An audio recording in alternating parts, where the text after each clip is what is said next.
주택을 4, 5년씩 했던 사람도 지금 집을 샀다고 그런 현상들이 일어난다는 거죠. 예.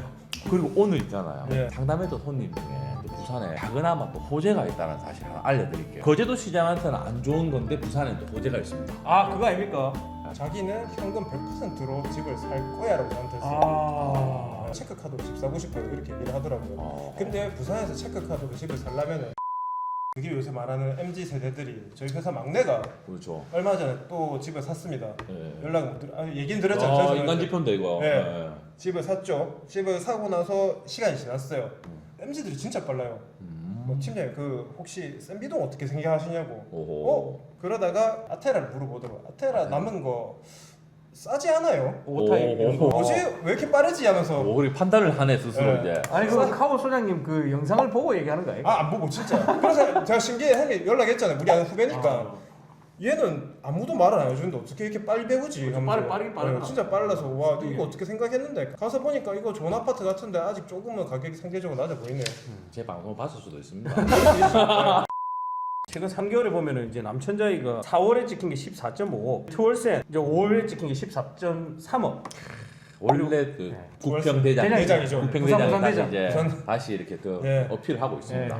그리고 이제 마린시티 자이가 또 존재감을 또 14억으로. 마린시티 차이는 뭐 저희가 중계도 하고 있지만 최근에 이제 14억 언저리에서 연속으로 3건이 탁 일어났다는 거죠. 헤트트릭 항상 제가 말씀드리죠. 예. 실거래가 3건 일어났네 이렇게 보시면 안 된다니까요. 맞아요. 지금 하는 게 맞을까 말까의 매수들 대그들이 집을 다 본 사람들이 A, B, C가 있을 텐데 그 예. A가 툭 나가버리니까 급하게 이제 비하고 B, C가 네. 속도가 붙어가지고 다락 나가는 거죠. 그 효과가 있다는 거는 시장에 주목하고 있는 대기 수요가 있었다라는 겁니다. 그 우연찮게 갑자기 사서 이렇게 나온 게 절대 아니거든요. 네. 동네아가 지금 반응이 좀 왔잖아요. 맞아요. 그다음 또 어디겠습니까? 너무도 뻔하고 또 쉬운 답입니다. 바로 레이 카운티죠. 예. 그 레이 카운티 지금 2년 비과세가 이제 올 하반기 때 돌아오는데 그 전부터 지금 벌써 스물스물한 나오죠. 느낌이. 예. 물론 비과세가 걱정이 안 될 수도 있는 그런 장이 오지도 않을까요? 그렇죠. 오톡방에서도 우리 어떤 분이 질문하셨는데 레이 카운티는 올 하반기 비과세 나올 때가 그때가 지금보다 괜찮겠죠. 진입하기에. 그러니까 제가 이렇게 말씀드렸죠. 누구나 다 그렇게 산다면 언제가 맞겠습니까? 라고 또 대질문한 거죠. 예. 내가 그런 생각이 떠오르면 남들도 다 똑같이 그런 생각을 한다라는 거. 그거 한 가지를 알고 좀 반박자 빨리 움직이시는 것도 상급지 신축에 대해서는 그렇게 생각을 해봐야 된다는 거고. 그리고 이슈되는 게 요즘에 그 오션시티 분양권이 그렇게 많이 우암동. 있습니다. 다만 이제 조금 네. 마음 아프지만은 마피가 좀 많다고 그래요. 예, 우암 데니스 오션시티에 사실 투자자들이 많이 들어갔잖아요. 네. 최근에 이제 요 바닥을 다진 건 네. 사실이고 거래량이 조금 있는 건 사실입니다. 그래도 아직까지 상승 전환하거나 갑자기 상승하는 느낌까지는 아니고 아직까지 매물이 또 워낙에 또 있다 보니까 다행히 이제 바닥 다졌다. 실수요들도 상급지 A급 고호가에 요즘 매수자들한테는 또 어떻게 보면은 선택이 빨라질 수 있는 것이 앞으로 예정돼 있는 분양 단지도 많이 없거니와 네. 있다 하더라도 고분양가라고 이미 보소 뭐 예정이 돼 있죠. 그렇기 때문에 남은 것 중에서 뭘 선택해야 될까 밀리다 보니까 이제 우암 제니스까지도 반응이 왔더라. 부산 전체에서 가장 좀 매물 수가 많고 마이너스 치고 있던 단지의 하방에서 거래가 나왔다라는 거. 그것만 봐도 부산 시장이 이제 바닥을 좀 가지고 있다라는 거죠. 얼마 전에 1층 명륜 아이파크 1차 8억에 떴더라고요. 10층. 야, 그거는 진짜 좀 약간 아무리 알이라도 이때까지 이제 명륜 아이파크가 조금 명성을 좀 잃었었는데 저는 사실 항상 이 실거래를 볼 때 이 사람이 되어서 생각을 해요. 8억을 선택했다고 111동이면은 맨 앞동에 이제 제일 로얄이거든요. 명륜초를 넘어가는 네, 뻥뷰 느낌이 나오는 이걸 선택했다는 건 이 사람이 당연하게도 바로 옆에 있는 명륜 자이도 명륜 트라디움도 선택했을 거고 명륜 아이파크 1단지를 선택했다는 거는 유초등학교가 저학년 학생이 있기 때문에 했던 거고 이분이면 또 동네학까지 아롱이 타직역 3정 그린코아까지도 다 가반했던 거죠. 그렇죠. 그럼에도 불구하고 이제 8억 했다는 거는 물론 저력 있는 단지고 좀 추천하는 단지거든요. 인테리어가 다 돼 있는 집이지 않겠나. 매물대를 보면 7억 초중반의 매물대는 거의 다 원형 보존 상태의 집이 많거든요. 그러면 7, 8천 들여야 된단 말이에요. 그럼 거의 한 7억 후반 8억까지 올라와요. 실거래가가 보면. 그렇게 물가가 오르기 전까지는 사실 그 인테리어가 차지하는 비용이 그리 크진 않았는데 지금 이제는 완전히 무시하지 못할 정도로 무시 못해요. 그러면서 어떻게 보면 이 8억이라는 숫자가 또 나왔기 때문에 사람들이 또 놀래는 반응이 또 나온 거죠. 놀랐었어요. 이걸 좀 놀랐습니다. 최근 근황 얘기 이제 끝났는데 최근 근황 얘기 말이 이제 너무 많아서 끝났고, 괜찮습니까? 괜찮습니다. 저희 방송 자체가 토크 방송이고 두서없이 이렇게 리얼리티로 이렇게 하다 보니까 이 방송 길이가 좀 길어요. 긴데도 불구하고도 쭉 정주행해 주시는 분들 계시거든요. 뭐 댓글로 뭐 긴 게 좋다, 또 짧은 게 좋다, 좀 줄였으면 좋겠다, 아니면 토크 방식을 좀 어떻게 바꿨으면 좋겠다, 건의사항 있으시면 댓글로 또 남겨주시고, 이제야 6월 시장 브리핑을 이제 시작합니다. 시작하는 거예요? 예, 이제 시작합니다. 자, 구독, 좋아요, 또 채널 고정해 주시고요. 6월 들어서 좀 변화가 있었던 부분들이 좀 체크를 해본다면, 지금 전세가율이 좀 계속해서 올라오고 있는 부분, 또 전세 수급 지수로 해가지고 정말 가파르게 쫙 올라오고 있어요.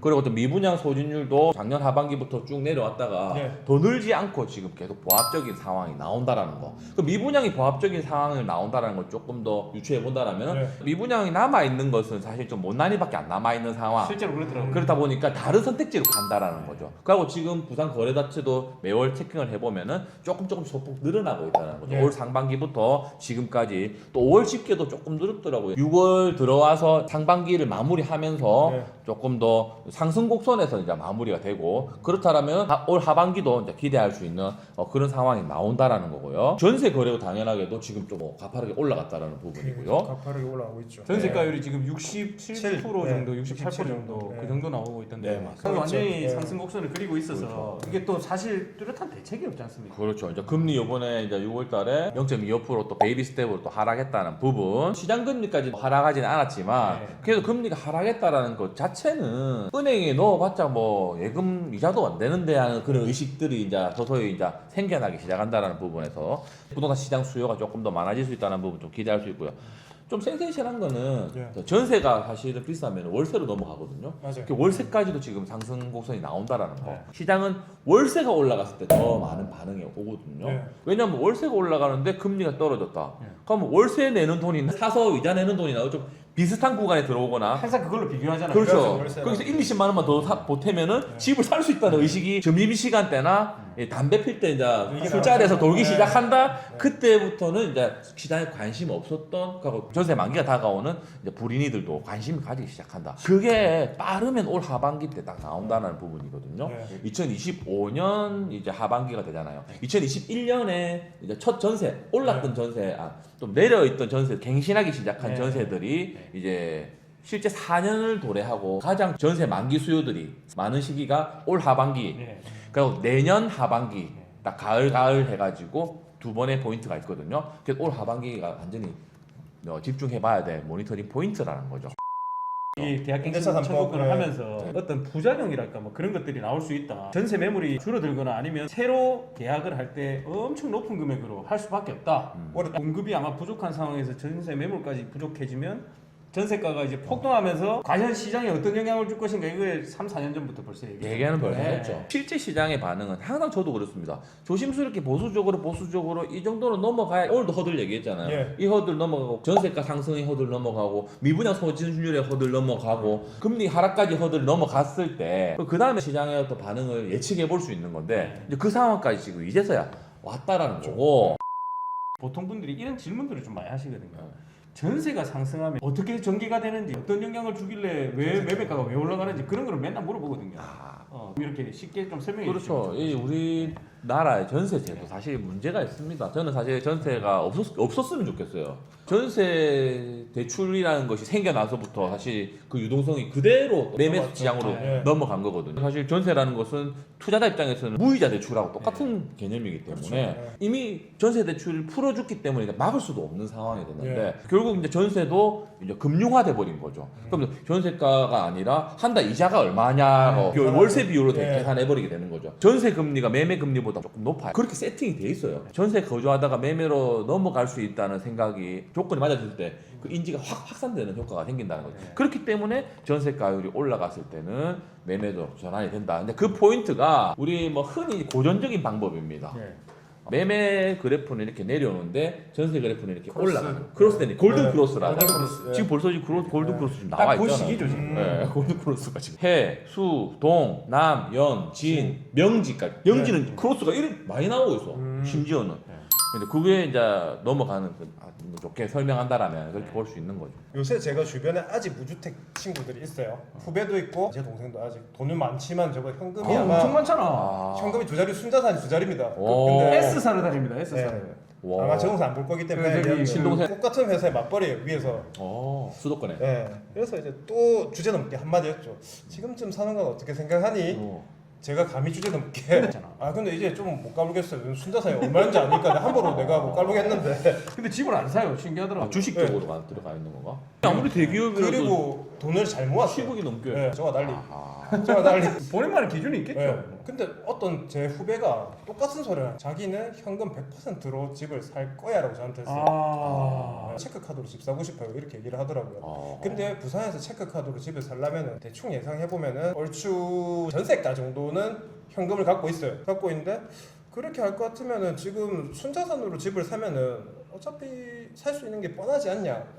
그거 말고 조금 더 대출을 해서 그 정도 순자산이 있으면은 훨씬 더 좋은 거 살 수 있을 것 같은데 용기 좀 내서 좋은 거 보는 게 어때? 라고 한번 얘기는 해봤지만은 아직까지 이제 그 친구가 아직 조바심을 안 낸다는 게 인간 지표 역으로 생각하면은 아직은 그렇게 막 사람들이 조바심 나게 물이 들어오진 않았던 것 같다라는 걸 생각했던 거죠. 정말 신기하다.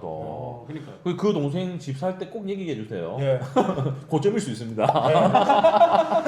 웬만하면 시간 되면 여기 한번 초대해가지고 네. 한번 생각을 해보고 싶은데 상담. 상담을 한번 해보고 싶은데 사실 뭐 그렇게 생각하시는 분들이 뭐 맞을 수도 있습니다. 그런데 그런 분들이 이제 혹시나 이게 조금 헷갈릴 때는 그 제가 책을 하나 추천드리면 왜 그들만 부자가 되는가라는 책이 있거든요. 책 거기 보면 추천까지. 왜 레버리지를 이렇게 해야 되는지. 예. 그거 진짜 중요합니다. 그게 한번 읽어보시면은 경제학자들이 이렇게 만든 내용인데 돈이 있는데도 불구하고 왜 레버리지를 끼우는지에 대한 내용이 나오거든요. 책 한번 읽어보시면 좋을 것 같습니다. 갑자기 책 얘기로 우리가 사실 뭐 지금까지 시장을 트래킹하는 것이 상급지 A급부터 반응이 생기니까 당연하게도 좋은 신축, 역세권 신축, 대단지, 브랜드 이렇게 집중을 해서 말씀드렸는데 한 번씩 저는 이게 그 정말 3급지, 상대적 하급지에 최말단에 있는 단지들도 트래킹을 해보거든요. 그 단지들에서도 이제 매물수가 증가하다기보다는 좀 줄고 있는 모습까지도 좀 포착이 되고 있습니다. 유튜브 컨텐츠에서 다룰 건데 뭐 대표적으로 뭐 비역세권의 좀 구축들, 입지가 좋다고 말할 수 없는 그런 구축들에서도 매물 비율이 사실 뭐 5% 이하면은 상당히 낮은 수준이거든요. 그 상황에서 그냥 보합을 다질 뿐이지 돈 매물이 늘어난다라든지 더 추가 하락에 대한 기조도 지금 부산에서는 지금 체크가 안 된다라는 부분 제가 확인했고요. 그래서 주택 구입 부담 비율이라는 또 지표가 있습니다. PIR 계속 하락을 가다가 예. 요즘 반등을 했다는 거기서도 그게 반등했다는 뜻이 뭐냐면 거래량이 좀 많았다라는 뜻을 말하는 거고 거래량이 많았다라는 뜻도 나는 가만히 있는데 주변에서 집 샀다는 소리를 많이 들린단 말이에요. 저 사람 집 샀다고 무주택을 4, 5년씩 했던 사람도 지금 집을 샀다고 그런 현상들이 일어난다는 거예요. 예. 그리고 오늘 있잖아요. 예. 상담했던 손님 중에 또 부산에 작은아마 또 호재가 있다는 사실 하나 알려드릴게요. 거제도 시장한테는 안 좋은 건데 부산에는 또 호재가 있습니다. 아 그거 아닙니까? 조선 쪽 그 사무직이 부산으로 오 역시 야 경동남 역시 빠르네요. 알았다. 대표적 거제도에 조선 기업이 있죠. 대우조선, 하나오션, 하나오션, 삼성이 있고요. 그래서 현대중공업 세 가지가 있습니다. 하나에서 설계 파트에 있는 수뇌부들 설계팀이거든요. 그 팀이 부산으로 아예 사무실을 본사 개념으로 이제 옮긴다고 공장하고 설계 회사를 분리시키는 거죠.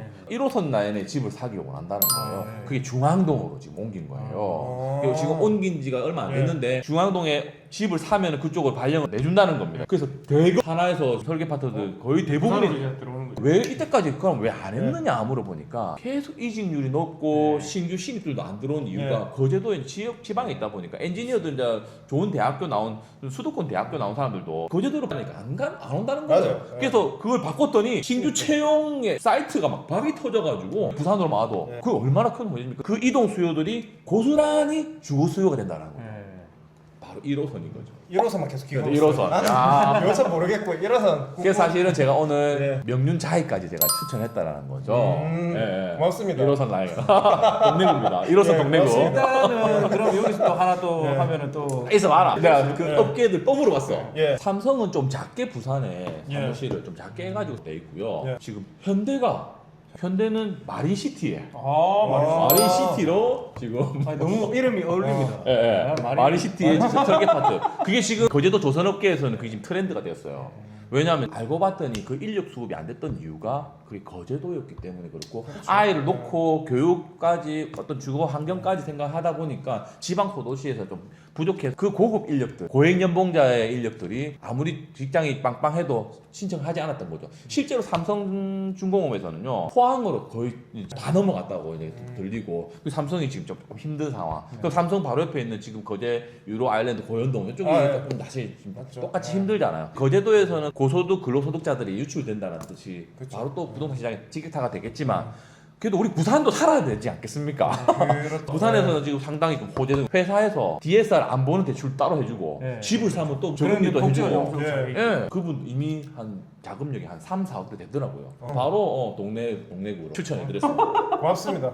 여기 몇 개 적혀져 있네요. 여기 지금 적혀져 있네요. 현대 쪽은 아까 마린시티라고 하셨습니까? 현대 마린시티. 그러면 그쪽 분들은 이제 해운대 쪽으로 많이 사시고 마린시티의 출퇴근이 가까운 곳이 또 정주역권이 좋은 곳이 또 어디겠습니까, 그죠? 해운대역 근처에 있는 또 주복이 또 많이 눌려 있죠. 그쪽으로 많이 보세요. 좋습니다. 거기서 타임스퀘어 이제 곧 하잖아요. 이제 6월 20일에 그랜드 오픈. 타임스퀘어. 그랜드 오픈 하니까 진짜 부럽더라고요. 그런 거는 뭐 별것도 아니죠. 뭐. 별거 아닙니까? 설상가상 이번 정권에서 뭐 해수부까지 넘어오고 또 여러 가지 카드가 많은데 다 실현이 된다라면 뭐 정말 부산이 다시 제2의 도시로서 또 아성을 회복할 수 있는 날이 오지 않을까 한번 기대해 보겠습니다. 그리고 또 뭐 부산의 호재라고 해야 되나요? 금융자사고가 생기지 않습니까? W 옆에. 그게 이제 오늘 발표가 났습니다. 예. 결국 이제 뭐 해운대를 뺐겠지. 뭐. 근데 금융자사고가 뭡니까? 금융 쪽에 특화된 이제 고급 인력을 이제 키우겠다는 건데 그러면 연계가 있죠. 문현 금융센터 센터랑 쪽에 그쪽에 인력 수급을 이제 지역에서 이제 하겠다는 거죠. 예. 그러면 그 학교를 보내기 위해서 또 부산 외에 있는 지방 소도시들에서 또 그런 경우가 있을 수 있죠. 오. 예. 지금 부산에서 기업들이 자꾸 유출되는 게 문제지 않습니까? 이유가 부산에서 인재를 좀 구하기 힘들다는 게 이제 기업 입장이거든요. 그러다 보니까 서울이나 판교나 이런 쪽으로 올라가는데 부산 같은 경우에는 아까 조선이 올 수 있는 이유는 부산은 해양대가 있고 또 인근에 거제도 조선소가 있고 또 울산 조선소가 있고 하다 보니까 부산이라는 해양 쪽에 이제 특화된 산업은 또 키울 수가 있지 않습니까? 그렇죠. 그런 거하고 똑같은 논리 금융단지를 만들어 놓으니까 거기다가 고급 인력을 계속해서 이제 수급하겠다는 게 이런 것들이 많이 생겨야 됩니다. 우리 문현 금융단지가 좀 말만 좀 금융단지고 아직 뭐 없어. 뭐 그래서 이 산업은행까지 딱 내려오면 딱 그렇죠. 좋은데 이게 아쉽습니다. 우리 기업들 서울에 계신 수도권에 계시는 기업들 이재명 정권에서 부산으로 이전할 거나 새로 법인 회사 설립을 하게 되면은 세제 혜택도 많이 준다고 하니까 넘어오시면 좋습니다. 좀 많이 오세요. 제발 이 자리 좀 진짜 부탁드립니다. 혹시 그 장마가 이 열기를 좀 식혀줄 가능성이 있습니까? 비가 많이 올 것 같은데 아무 상관없는 얘기입니까? 무슨 말이에요? 너무 아무 말이 안 차는데 이해를 하게끔 뭔가 넌센스를 던져서 이해를 하는데 유튜버에서 이제 하락 얘기가 좀 잘 안 나오고 좀 있다라는 안 거죠. 나오고 뭐예요? 똑같은 어떤 민주당 정권에서 또 나왔던 그런 수순들이 똑같이 또 나오고 있다라는 부분에서 경험이 있는 사람들은 이제 확신을 가지고 또 움직이시도 하고 또 불인이들한테까지도 이렇게 어떤 영향들이 지금 전파되고 있다라는 건 정말 사실인 것 같습니다. 오늘 6월 브리핑에서도 카드라부터 해서 이슈가 되는 얘기를 다뤄봤고 즐겁게 또 방송을 해봤는데요. 7월 달에도 할 예정이지만 방송 텀이 점점 속도감 있게 좀 빨라질 수도 있는 기대감까지 가지고 오늘 여기서 방송을 마무리하겠습니다. 긴 방송 시청해주셔서 감사하고요. 자, 구독 안 해주신 분들은 좀 구독, 좋아요 해주시고 인사드리겠습니다. 안녕. 먹을 거예요.